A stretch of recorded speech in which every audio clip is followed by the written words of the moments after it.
하나님의 은혜가 여러분들 가운데 함께 하시기를 주님의 이름으로 축원합니다. 여러분 그 고린도 전서를 쭉 읽다 보면요 1장, 2장, 3장, 4장이 한 가지 문제를 이야기하고 있어요. 그 문제가 뭐냐면 1장에서 말하고 있던 분쟁에 대한 문제입니다. 분쟁. 교회 안에 이런 분쟁이 일어나는데 분쟁의 중심에 누가 있어요? 사역자가 있는 거예요. 그래서 나는 바울파다, 나는 게바파다, 나는 아볼로파다 그러면서 사역자들을 앞세워서 이제 교회 안에 갈등과 분쟁 시기가 일어나고 있었던 겁니다. 그럼 4장에서는요 이 분쟁의 원인 또는 분쟁의 중심에 있는 이 사역자에 대한 이야기를 하고 있습니다. 그리고 성도들은 이 사역자들 어떻게 대해야 될까 그런 얘기를 하고 있지요.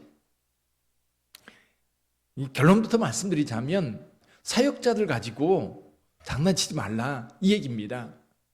나는 누구를 좋아하고 넌 누구를 좋아하고 그러면서 그 중심으로 모여서 그들끼리 서로 상대방 또는 이렇게 아볼로를 따르는 사람들, 바울을 따르는 사람들, 게바를 따르는 사람들 그런 사람들끼리 모여가지고 이 아볼로를 내세우고 바울을 내세우고 게바를 내세우면서 자기들의 어떤 세력을 과시하거나 또 자기들의 영향력을 키우려고 하는 그런 모습이 교회 안에서 보일 때 이건 아니다 그 얘기를 하는 겁니다. 그러면서 사역자가 뭐냐, 사역자로 부름받아서 너희를 위해서 사역했던 바울이나 아볼로나 또는 게바나 그들이 어떤 사람들이냐 그 얘기를 먼저 하고 있습니다. 첫째는요, 그들은 그리스도의 일꾼이요 하나님의 비밀을 맡은 자로서 교회를 섬기기에 충성을 다하는 사람들이다. 이렇게 1절에서 말씀합니다. 사람이 마땅히 우리를 그리스도의 일꾼이요 하나님의 비밀을 맡은 자로 여길지어다. 그래서 지금 사역자들, 하나님 앞에 부름받아서 교회를 섬기고 있는 이 사도들, 게바나 볼로나 또는 바울이나 이런 사람들은 지금 그리스도의 비밀을 가지고 있어요. 그리스도의 비밀이 뭡니까? 그리스도의 비밀은 앞에서 말씀하고 있는 것처럼 하나님께서 만세 전부터 계획하신 구속에 대한 계획이에요. 우리 인류 구원에 대한 계획이에요. 그 비밀이 누구를 통해서 나타났어요? 예수 그리스도를 통해서 하나님의 비밀이 완전히 드러났습니다. 우리를 구원하시기 위한 하나님의 계획이 드러났는데 그 비밀, 예수 그리스도 안에 나타난 하나님의 비밀을 깨달아 안 사람들이 사역자인 거예요. 그래서 오늘날도 이 사역을 위해서 신학교에서 훈련을 받습니다. 말씀도 배우고요. 또 어떻게 교회를 섬겨야 될지 스킬도 배우고요. 또 방법도 배우면서 훈련을 받아서 그들로 하여금 교회를 섬기게 합니다. 그래서 성도들은 그리스도의 비밀을 맡은 자, 즉 하나님의 말씀을 위임받은 자로서 주의 종을 생각해야 된다는 거예요. 그렇다면 주의 종들은 하나님 앞에 구할 게 뭐예요? 충성이라는 거지. 충성. 그 신실함, 이 충성은 신뢰할 만한 또는 믿을 만한 이런 뜻을 가진 헬라어를 사용하고 있어요. 그러니까 하나님 앞에 충성을 구하고 충성스럽게 신실하게 교회를 섬겨가야 되는 거예요. 그러니까 사역자들은 그 구할 것이 충성이고 하나님의 비밀을 맡은 자로서 교회를 섬기는 자들입니다. 또 한 가지는 이 사역자들은 성도들의 본이 되는 사람들이다. 본. 우리 6절 한번 읽어볼까요? 6절 같이 한번 읽어봅니다. 형제들아 내가 너희를 위하여 이 일에 나와 아볼로를 들어서 본을 보였으니 이는 너희로 하여금 기록된 말씀 밖으로 넘어가지 말라 한 것을 우리에게서 배워 서로 대적하여 교만한 마음을 가지지 말게 하려 함이라. 할렐루야. 자, 지금 사도 바울은 이제 전임자요, 아볼로는 후임자입니다. 근데 바울은 아볼로와 바울이 사역하는 성격이 달라요. 그러니까 바울이 아볼로를 비난하거나 넌 왜 그렇게 하느냐라고 이야기하지 않아요. 아볼로 역시 전임 사역자였던 바울에 대해서 이렇게 저렇게 이야기하지 않아요. 근데 여러분, 서로 하나님 앞에서 다양한 은사를 가지고 교회를 충성되이 섬기고 있기 때문에 여러 모양으로 본을 보여주고 있는 거예요. 특히 아볼로도 충성을 했고 교회를 섬기는 데 충성했고 바울도 교회를 섬기는 데 모든 것을 바쳤던 거예요.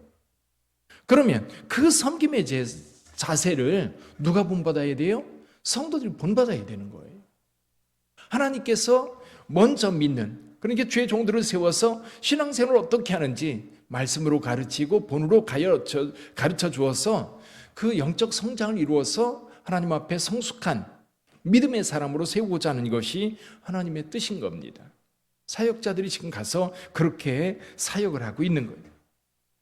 또 한 가지, 이 사역자들은 성도들을 위해서, 성도들이 하나님의 백성 되게 하기 위해서 모든 것을 바치는 자들이에요. 모든 것을 바치는 자. 그래서 여기 이렇게 말합니다. 9절 이하에 보면 내가 생각컨대 하나님의 사도인 우리를 죽이기로 작정돼 같이 끄트머리에 두셨음에 우리는 세계 곧 천사와 사람들에게 구경거리가 되게 했다. 그러면서 말합니다. 우리는 그리스도 때문에 어리석으나 너희는 그리스도 안에서 지혜롭고 우리는 약하나 너희는 강하고 너희는 존귀하나 우리는 비천하고 바로 이 시각까지 우리가 줄이고 목마름이 헐벗고 매맞으며 정처가 없고 또 수고하여 친히 손으로 일을 하며 모욕을 당한 즉 축복하고 박해를 받는 즉 참고 비방을 받은 즉 권면하니 우리가 지금까지 세상의 더러운 것과 만물의 찌꺼기같이 되었다. 누가? 사역자들이 교회를 섬기기 위해서 그렇게 헌신했다는 겁니다. 근데 성도들은 그런 헌신을 안 봐요. 오히려 그 사역자들을 이용해서 자신들의 어떤 세를 과시하려고 그러고 자신들의 어떤 기득권을 지키려고 하고 그렇게 사역자들의 이름을 빌어가지고 서로 갈등하는 모습이 너무 안타까운 거예요. 이건 교회는 정치판이 아니거든요. 정치인들은 그렇게 해요. 누구를 따르고 정당 안에서도 누구파 있어가지고 뭐 비명파, 뭐 친명파 그런 거 따져가지고 사람을 따르는 그런 모습들이 있다면 교회는 그게 아니라는 거예요. 사역자들은 이렇게 교회를 섬기고 교회를 성도들을 세우기 위해서 교회를 세우기 위해서 헌신된 자들인데 그들을 이용해서 자신의 세를 내세우려고 하지 말라는 겁니다.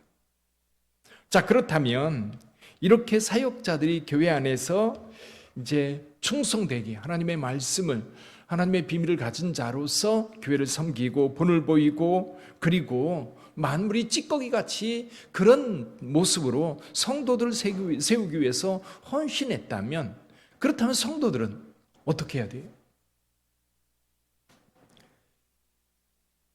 성도들이 해야 될 것은 그겁니다. 성도들은 사역자들의 가르침, 섬김, 본을 따라서 자신들을 성장시켜야 돼요. 그래서 에베소서 4장에 보면 이렇게 말씀해요. 우리가 예수 그리스도 안에서 그리스도의 장성한 분량까지 성장해 가야 돼요. 누구의 도움으로? 사역자들의 도움으로. 사역자들은 성도들을 돕기 위해서 있는 자라는 거예요. 세우기 위해서 있는 자들이라는 거예요. 그래서 하나님의 말씀을 배우고 기도받고 도움을 요청하고 그래서 함께 성장해 가기 위해서 사역자들을 소위 말해서 이용해야 되는 거예요. 다른 걸로 이용하는 게 아니라 내 영적 성장을 위해서.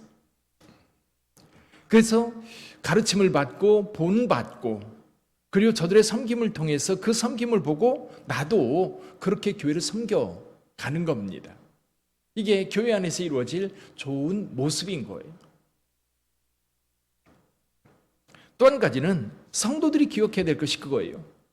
여러분 교회를 섬길 또 신앙인들은요 말에 있지 아니하고 그 사람들의 영적 능력은 능력에 있다는 거예요.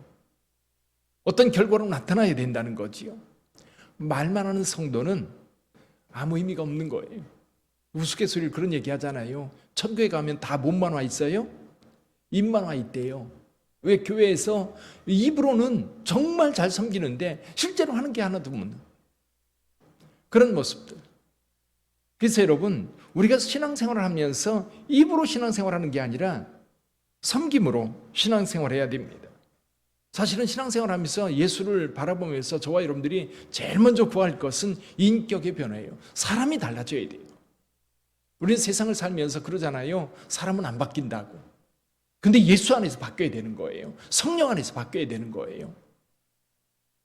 분노가 많던 사람들이 온유해지고, 화가 많던 사람들이 잠잠해지고, 욕심이 많던 사람들이 욕심을 내려놓고 사람들한테 베풀기를 좋아하고, 시기심이 많던 사람들이 시기를 내려놓고 오히려 다른 사람을 칭찬하고 위로하는, 사랑 없이 미움만 가득했던 사람이 오히려 그 미움을 내려놓고 사랑의 사람으로 바뀌어야 되는 거죠. 성품이 바뀌어야 돼요. 사람이 바뀌어야 되는 거죠. 그게 뭐예요? 성령의 열매예요. 성령. 사랑이 있고 기쁨이 있고 온유하고 오래 참을 줄 알고. 여러분, 저와 여러분들이 신앙생활하면서 예수님을 바라보면서 내가 달라져야 된다는 거예요. 근데 예수를 계속 바라보면요, 우리가 예수님처럼 되는 거예요. 성경 많이 읽으면요, 성경의 말씀처럼 여러분들이 달라지는 거예요. 성경을 깊이 있게 읽어보세요. 지식을 얻으려고가 아니라 성경을 가만히 묵상하면서 읽어보세요. 늘 성경을 접하면 성경의 사람이 되는 거예요. 교회에서도 그래요. 하나님의 말씀이 많이 가르쳐지고 하나님의 말씀이 여러분들에게 들려질 때에 교회도 달라지는 거예요. 뿐만 아니라 주변 사람들에게 그리스도의 향기가 되어서 주변 사람들이 우리의 영향력을 받아야 돼요. 어떤 영향? 나를 통해서 예수님을 볼 수 있어야 돼요. 언제 주변 사람들이 나를 통해서 예수님을 봅니까? 내가 시간 내고 물질 내고 내 재능을 가지고 주변 사람을 섬길 때예요. 이 청소년 사역하는 분들이 그런 얘기 하더라고요. 청소년 사역의 열매는 그냥 맺는 건 없다는 거예요. 어떤 분이 그 얘기를 하더라고요. 아이들의 마음을 열기 위해서 수없이 시간을 들이고 수없이 떡볶이를 사줘야 아이들이 수십 번 사줘야 마음을 연대요. 그렇죠? 저 여러분들이 신앙생활 하면서 교회를 섬길 때 그래요. 교회를 섬길 때, 교회 어려울 때 내가 시간을 내서 헌신하고 물질을 내서 헌신하고 그리고 또 내가 가지고 있는 재능을 가지고 주님 앞에 드려질 때 그것이 능력으로 나타나는 거예요. 그런 건 전혀 없이 입으로만 교회를 섬긴다고 할 때, 입으로만 내가 신앙생활 그리스도인이라고 말할 때에 그게 무슨 의미가 있겠는가? 그래서 사도 바울은 그 얘기를 하는 겁니다. 말에 있지 아니하고 능력에 있다는 거예요. 하나님의 나라는 말에 있지 아니하고 그 능력에 있다라고 하는 얘기가 그겁니다. 사랑하는 성도 여러분, 그래요. 저와 여러분들이 신앙생활 하면서 우리는 교회라고 하는 공동체 안에서 우리는 배우고 섬김을 통해서 하나님의 나라를 점점 더 확장시켜 가야 됩니다. 우리가 기도하면서 다시 한번 결단하시기를 바랍니다. 뭘 결단해요? 사역자들의 도움을 받아 우리의 인격이 달라지고 또 한 가지 우리의 삶이 신앙 안에서 능력으로 나타나게 해달라고. 그 능력이 실질적으로 나 때문에 우리 구역 식구들이 믿음으로 세워지고 나 때문에 우리 이웃 사람이 예수 믿게 되고 나 때문에 교회 건축이 잘 되어지고 나 때문에 우리 구역 식구들이 힘을 얻고 또 여러분 낙심한 성도들이 있다면 가서 손잡아주고 내가 기도해 줄게, 위로해 주고, 이게 교회 안에서 서로에게 능력으로 나타날 때 그리고 영향력으로 나타날 때 그게 바로 살아있는 성도가 되는 거예요. 그렇게 섬길 때에 갈등이 어디 있습니까? 분쟁이 어디 있습니까? 시기와 질투가 어디에서 나타나요? 그런 사랑과 섬김으로 우리 빛된 교회가 하나 될 수 있기를 주님의 이름으로 축원합니다. 그래서 여기 계신 분들은 오늘 하나님 앞에 기도하면서 그렇게 기도하세요. 나는 과연 영적 능력이 내게 있는가? 어떻게 이 영적 능력을 키워갈 것인가? 그리고 이 영적 능력을 어떻게 주님을 섬기는 데 나타낼 것인가? 결단하며 기도할 수 있기를 바랍니다. 기도하겠습니다.